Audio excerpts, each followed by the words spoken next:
Start कर दिए। पहला प्रश्न जवाब देना सभी साथी। लालदास जी की समाधि कहां बनी हुई? लालदास जी का प्रश्न आरएस में, ईओआरओ में, अगले पिछले जो 2-3 महीने थे उसमें इतनी बार पूछा गया तो बच्चों ने तो लालदास जी के ऊपर पीएचडी कर ली। तो मैंने कहा मैं भी प्रश्न ले लेता हूं आपके लिए। तो बताइए मुझे आप, लालदास जी की समाधि के बारे में पूछा गया प्रश्न है। सबसे पहले मैं बात करूंगा लालदास जी का है वो जन्म कहां हुआ था, जाति से ये क्या हुआ करते थे, और इसके साथ साथ इनकी मृत्यु है वो कहां पर हुई थी, और मृत्यु के साथ साथ इनका जो मंदिर बना हुआ है ना, समाधि, मृत्यु और इनके साथ साथ हम बात करें मृत्यु और पीठ दोनों एक ही जगह पर है। तो इनके संबंधित प्रश्न इतना पूछा जाता, पूछो मत। बताओ, आंसर करो फटाफट। बहुत बढ़िया, शाबाश, ये आंसर कर रहे हैं बच्चे कि नगला जहाज भरतपुर के अंदर इनकी समाधि बनी हुई है। बिल्कुल सही कहा। जो इनकी समाधि है ना बेटा, शेरपुर के अंदर है। समाधि कहाँ है? शेरपुर के अंदर है, नगला जहाज नहीं है। शेरपुर में समाधि है, जो कि आपके कोटपुतली बहरोड़ जिले में है। कहां पर है? कोटपुतली बहरोड़ जिला, नया जिला के अकॉर्डिंग आप लोगों को बता रहा हूं जीके। कोटपुतली बहरोड़ जिला, याद रखो यार, कोटपुतली बहरोड़ जिला। तो नवीन जिलों के अनुसार तो आपको पढ़ना ही पड़ेगा। तो कोटपुतली बहरोड़ जिला। नगला जहाज के अंदर सर क्या है? नगला में क्या है बता दीजिए। नगला के अंदर इनकी मृत्यु हुई थी, समाधि है वो आपके कहां पर है? नगला के अंदर। तो ये नगला जहाज जो है आपका, ये भरतपुर के अंदर है। कहां पर है? नगला जहाज भरतपुर के अंदर है, ये भी याद कर लो। लो जी, इनके संबंधित प्रश्न आते हैं। एक ये पूछा जाता है कि ये क्या थे? जाति से मुसलमान थे, मेव जाति के मुसलमान थे। क्या थे? जाति से मेव मुसलमान थे। और कितनी बड़ी बात देखो, मेव मुसलमान होते हुए राम भक्त थे। क्या थे? राम भक्त थे, मुस्लिम, लेकिन भक्ति किसकी करते थे? राम जी की भक्ति करते थे। और इनका जो जन्म है वो भी लिख दो, धौली दूब के अंदर होता है। जन्म कहां होता है इनका? धौली दूब। और धौली दूब जो है, आई लव दूब। गुरुजी सुबह सुबह दूब के ऊपर चलना मुझे बहुत अच्छा लगता। आई लव दूब, दूब से याद करो अलवर। I love Alwar. ये आपकी कहां पर हो गई? अलवर के अंदर होगी, याद रखिए। बहुत अच्छा प्रश्न है। अब बढ़िया तरीके से पढ़ो, शानदार तरीके से पढ़ो, ठीक है? ओके, आप बहुत अच्छे हो, मैं तो अच्छा हूं, आप लोग भी बहुत अच्छे हो, ठीक है? अच्छा, लखनऊ के लाडे, लखनऊ के लाडे तो तुम हो ही, इसलिए अभी पढ़ते नहीं हो, और पढ़ने वालों का तो नौकरी लगेगी। चलो, याद हो गया। दौड़ी दूब के अंदर जन्म होता है, शेरपुर में क्या होती है? समाधि, नगला के अंदर मृत्यु, और पीठ। ये प्रश्न सीधा सीधा परीक्षा के अंदर आता है, वेरी इंपोर्टेंट। भाई, जो नौकरी लगना चाहता है वो अपने इस चैनल को सब्सक्राइब कर दे, है ना? मेरा आशीर्वाद तुम सबके साथ में। अपने इस चैनल को सब्सक्राइब करो, अपने सभी दोस्तों को जोड़ो। गुरुजी से आशीर्वाद पाने का सबसे बढ़िया रास्ता, जुड़ जाओ अपने इस चैनल से, ठीक है? आशीर्वाद लग जाएगी नौकरी। हाँ, अगला प्रश्न देखिएगा, यहाँ बात करते हैं, क्योंकि ऐसी सीरीज में लाता रहूंगा, चिंता न करें। 4 हाथ वाले देवता के रूप में कौन से लोक देवता प्रसिद्ध है? कल्ला जी महाराज। कल्ला जी की बात करें, मीरा जी के भतीजे। मीरा जी इनकी क्या हुआ करती थी? बुआ हुआ करती थी। चित्तौड़ के तीसरे शाखे के अंदर वीरगति को प्राप्त हुए थे, चित्तौड़ का तीसरा शाखा। तो याद करो, चित्तौड़ का जो थर्ड शाखा हुआ था, जिसमें केसरिया और जौहर दोनों हुए थे, कब की बात है? 1567-68, जब अकबर का हमला होता है, जयमल राठौड़ को अपने कंधों पे उठा करके लड़े थे, तो 4 हाथ वाले देवता के रूप में प्रसिद्ध हुए। इनकी एक पीठ है, याद रखिए, इनकी जो मंदिर है वो रनेला में बना हुआ है, रनेला शलुम्बर के अंदर। ये प्रश्न आता है कि बताओ, रनेला शलुम्बर के अंदर इनकी क्या है जो मंदिर बना हुआ है? Very very important. यहां पर इनका क्या है? रनेला के अंदर, सलुम्बर रनेला के अंदर क्या है? पीठ है, या इनका मुख्य मंदिर है? यह प्रश्न एग्जाम में पूछा जाता है, बार बार पूछा जाता है। इसके साथ साथ एक प्रश्न ये आता है कि सामलिया डूंगरपुर के अंदर भी इनका एक मंदिर है ना, तो वो भी याद कर लेना। कहां पर? सामलिया। तो ये जगह याद कर लो। इनसे संबंधित जो स्थान है, देखो सब कुछ नहीं पढ़ना है एग्जाम के लिए।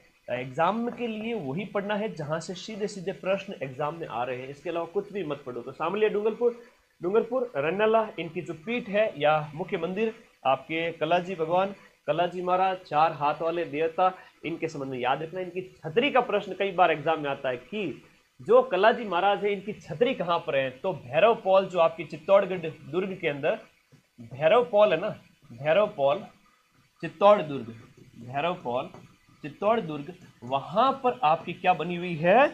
छतरी बनी हुई है। तो ये बहुत ही प्यारा प्रश्न है। छतरी कहाँ पर है, मुख्य पीठ कहाँ पर है, कौन से साके में वीरगति को प्राप्त हुए थे, और चार हाथ वाले लोक देवता कल्लाजी राठौड़।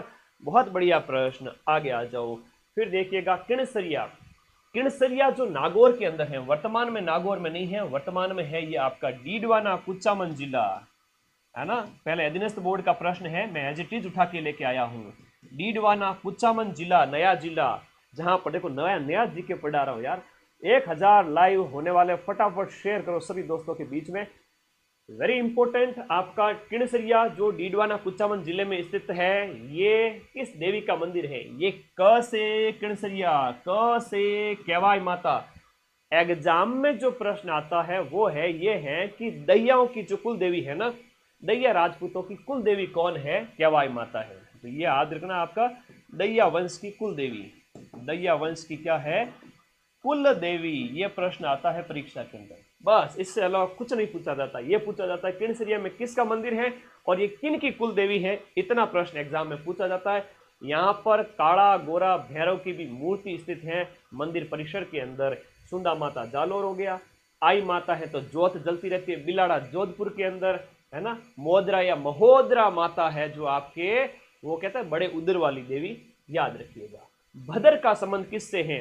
ये संस्कार से संबंधित है। आपके एग्जाम में जो सिलेबस में दे रखा है, राजस्थान का जो कल्चर है ना, राजस्थान की कल्चर के अंदर प्रश्न दे रखा है कि भदर क्या होता है। भदर का मतलब होता है जो, देखो किसी की मृत्यु हो जाए घर में, तो ये आपका जो है अंत्येष्टि संस्कार। जब किसी की मृत्यु हो जाए तो बाल काटे जाते हैं, मुंडन किया जाता है, उसे ही क्या कहते हैं? भदर कहते हैं। तो मुंडन या सिर के बाल काटना, ये भदर संस्कार कहलाता है, याद रहेगा सभी को। अगला देखो, कोटा का जो दशहरा मेला है, जो माधव सिंह प्रथम के समय में शुरू हुआ था, याद रखना है, माधव सिंह प्रथम के समय कोटा का दशहरा मेला बहुत इंपॉर्टेंट है, वेरी वेरी इंपॉर्टेंट है। कैथून कोटा का फेमस है। माधव सिंह फर्स्ट के समय में शुरू होता है, लेकिन उमेश सिंह सेकंड के समय में लोकप्रिय होता है। उमेश सिंह सेकंड के समय में लोकप्रिय हुआ था, बहुत फेमस हुआ था। एक मुझे कमेंट बॉक्स में बताओ कि दशहरा मेला है जो आपके कोटा का फेमस है, लेकिन इंडिया में दशहरा मेला कहां पर है?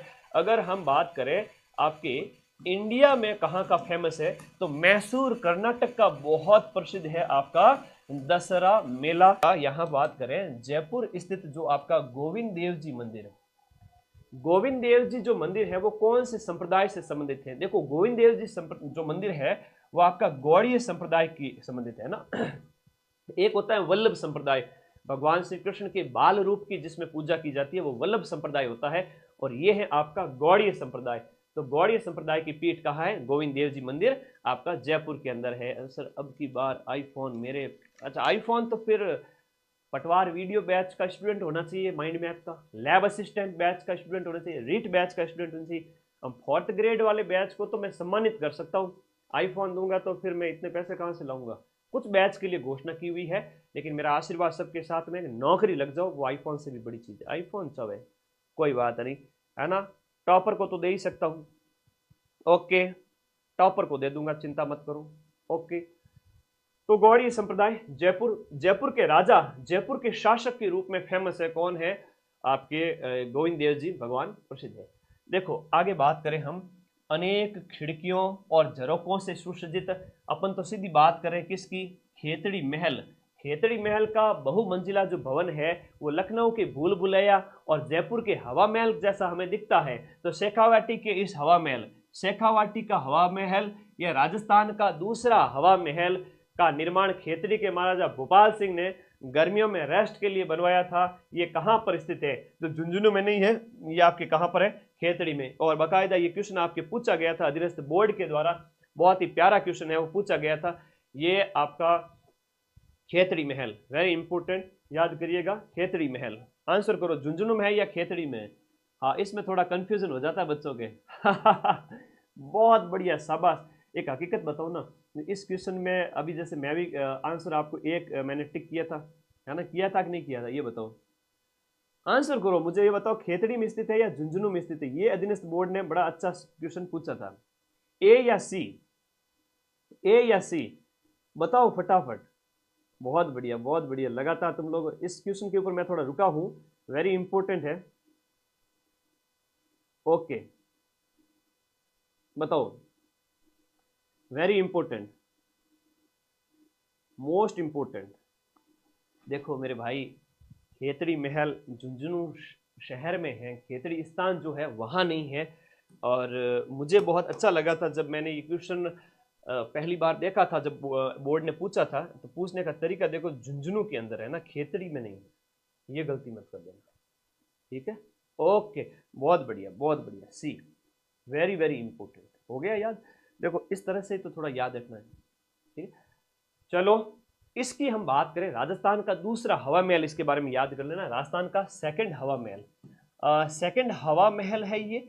और एक बात इसके संबंध में है कि स्वामी विवेकानंद यहाँ ठहरे थे, है ना। 1893 में जब वो विश्व धर्म सम्मेलन में जा रहे थे, उस समय स्वामी विवेकानंद यहाँ ठहरे थे। तो ये बात याद रखना। गोपाल सिंह ने इसका निर्माण करवाया था। कब करवाया था? 1770 ईस्वी में, 1770 के अंदर। ओके, कब करवाया गया तो याद कर लेना, 1770, ठीक है। अगला प्रश्न, तो राजस्थान की कल्चर के अंदर, हिस्ट्री के अंदर, कल्चर के अंदर कितने स्ट्रांग हो वो तुमने देखा ही है। 50 में से कितने क्वेश्चन तुम्हारे सही हो रहे हैं वो कमेंट बॉक्स में बता देना। फिलहाल तुम लोग मुझे ये बताओ कि इंडिया पॉलिटी में तुम कैसे हो। भारत का संविधान तुम्हारे सिलेबस में है। चलो मैं तुमसे 5-7 प्रश्न पूछता हूं, तुम्हारी तैयारी कैसी है, फिर राजस्थान की पॉलिटी के प्रश्न पूछूंगा। चलो बताओ, भारत के संविधान को कठोर और लचीलेपन का मिश्रण किसने कहा था? केसी वीर ने कहा था कठोर और लचीलेपन का मिश्रण कहा था। कठोर का मतलब है कुछ प्रावधान ऐसे हैं जहां पर संशोधन करना कठिन है, और कुछ प्रावधान ऐसे हैं जहां पर आसानी से संशोधन किया जा सकता है।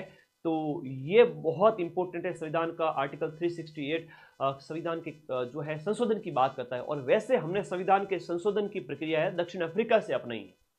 तो मैं ऐसे संविधान से संबंधित प्रश्न आपको पूछता रहूंगा, एग्जाम होगा नहीं तब तक। और तुम लोगों को मेरी क्लास देखनी पड़ेगी, सीधे क्वेश्चन आएंगे वहां से। आई बात समझ में? और तो ये केसी वीर का कथन है।